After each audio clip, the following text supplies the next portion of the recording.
Hello, I'm Amanda Hewell and welcome to our new project Nurture Nature.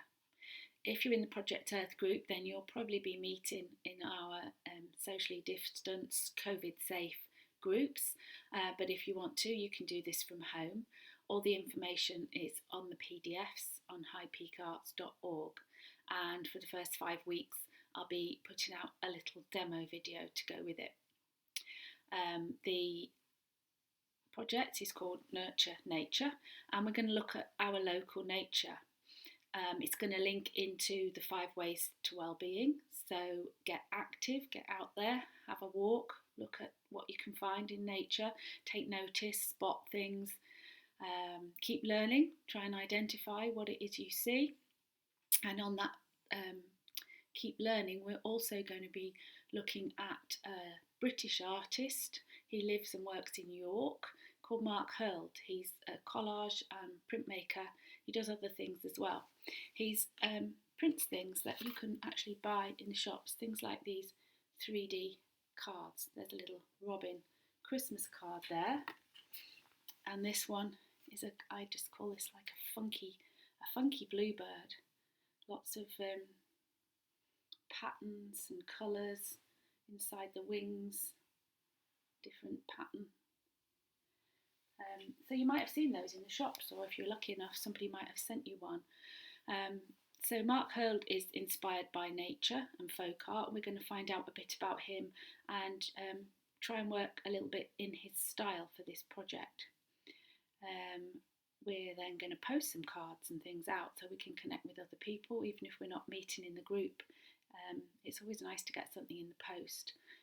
So we're going to be doing that, and we're going to end up with making some collages that can be framed, and we're just looking for somewhere for them to end up. It might be a care home or a hospital setting or something.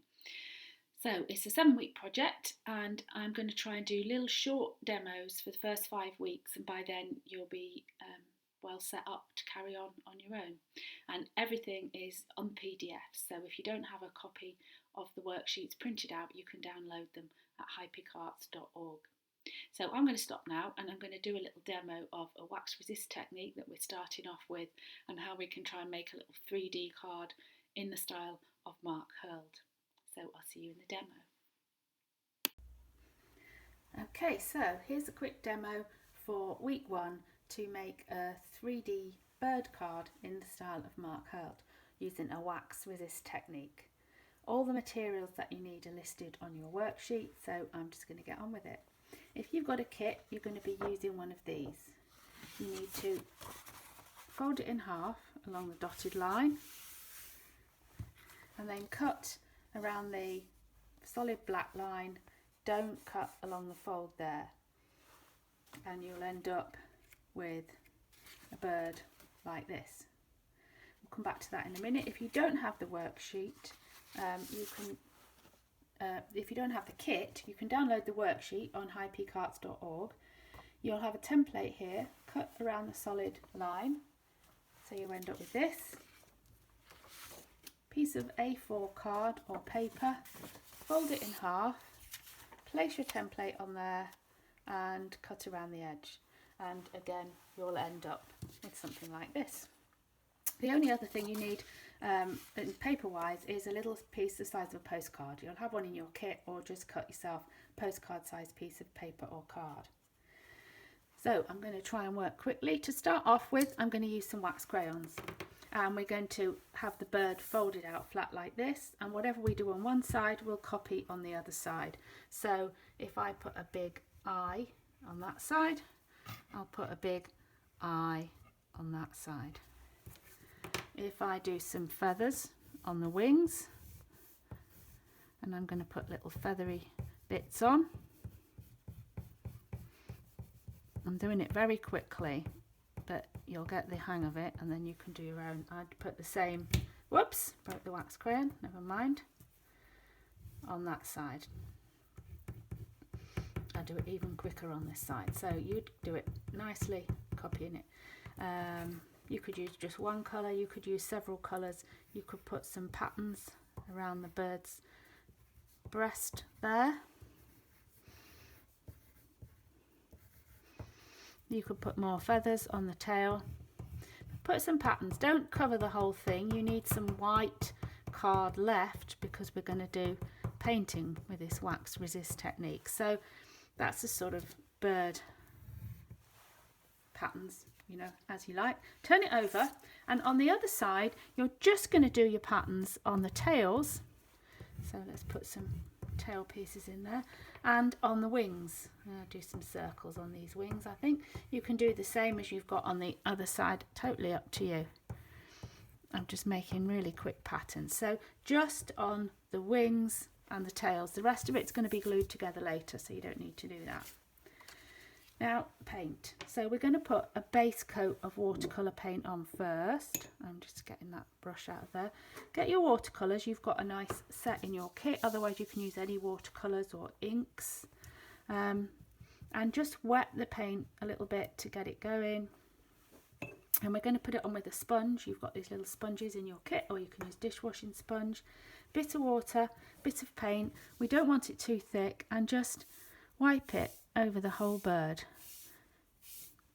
Just one colour, it's just a base coat. We can add all the details later. And you'll see how the wax will resist the paint and your wax crayon patterns will show up. So I'm just going to repeat that on the other side, dead quick. You don't want it too wet, the paper will curl up a bit, but we can sort that out later. It does need to be quite thin paint, but not too wet. If it's too wet, just sponge it off. Now you leave that to dry. I'm not going to because I haven't got time, but you would leave that to dry first, then turn it over. And on the other side, you're just going to, you can use the lid of your watercolours to put some water in. Squeeze some out. You're just going to sponge the paint on the wing and the tail. I've got this too wet, you see, because I haven't waited for it to dry. It's still wet on the other side. It's going to be a bit wet, but that's the idea. So you'll sponge your base coat of paint on the wings and the tail on that side and all over that side, and leave that to dry. I'm just going to put that over there to dry. And whoops, here's one that I've done earlier.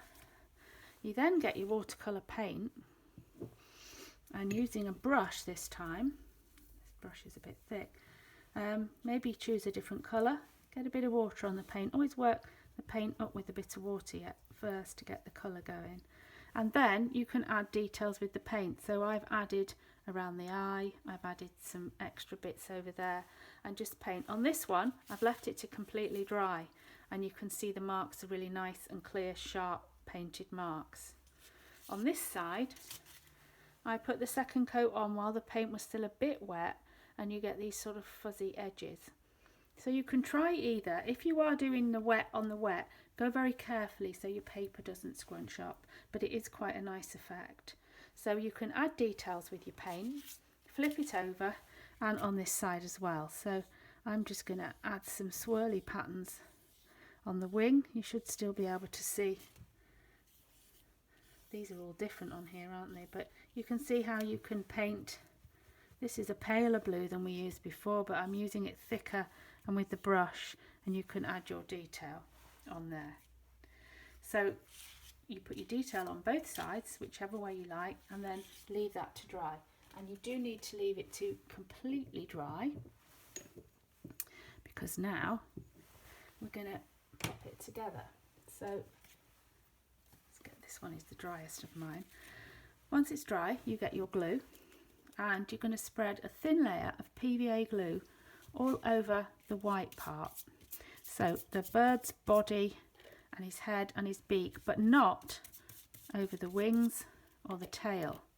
So spread a line across there, and then spread it thinly. Lots of glue just gets wet and it doesn't stick. It just needs to be a thin coat of glue, so really spread it out. If it gets too thick, you just make a mess and it doesn't stick very well. It just takes forever to dry. So I've done that. Then you've got a piece of ribbon in your kit. If you haven't got a kit, you can use any old piece of ribbon or a piece of string or anything.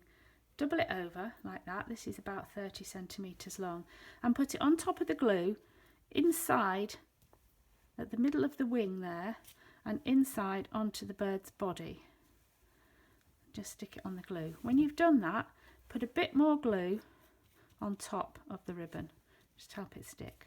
Okay, so the glue's in place, the ribbon's in place, the glue's spread all over the white bit just on one side, and then carefully fold your bird in half and squish it down all the way around. It's missed a little bit of the edge there, but we can trim that when it's dry. It's best to just get it glued first. Let's turn it over, give it a good solid press down. Make sure you haven't glued your wings or your tails together, but that you have trapped your ribbon in between there. And again, leave that to dry. It might be a bit curled up because of the paint we've used. If it is, dry it under a book or something. Just put something on it to flatten it out. Once it's dry, it should be nice and strong. The final thing you can do, which I've done on this one I made earlier, is if you want to add more detail, you can use your black marker pen or your chalk. So here you can see I've put little black dashes around it just to highlight and darken bits. I've put a bit of white around the bird's eye there. I've put some markings on the beaks, but you must wait till it's completely dry. That's quite solid now, whereas this one's still all a bit floppy, but it will stiffen up and be perfectly nice. That's on the same paper, and you've then got your little hanging bird card. Alongside doing your card, you can do your little postcards. So you've got your postcard sized piece of paper, and you can do exactly the same to that. On one side, do some patterns and paint it. You don't have to put too much detail. On the other side, do a little border. So I did a blue one there to go with that bird, and I've done a brown one here, an orange one to go with this bird. Then decide who you're going to send your card to, write a message on there and pop it inside your envelope. It's a C5, A5 envelope, should fit perfectly in there. Send it off to someone, decorate the envelope as well if you like. Lovely surprise through the post. And that's that. So next week it's collage week, so if you don't have a kit, or even if you do, start collecting bits and pieces that you might like to use for collage. Just papers, coloured papers, old envelopes, pictures from magazines, food wrappers, whatever you like. Right, that's it for now. I'll see you next week. Bye.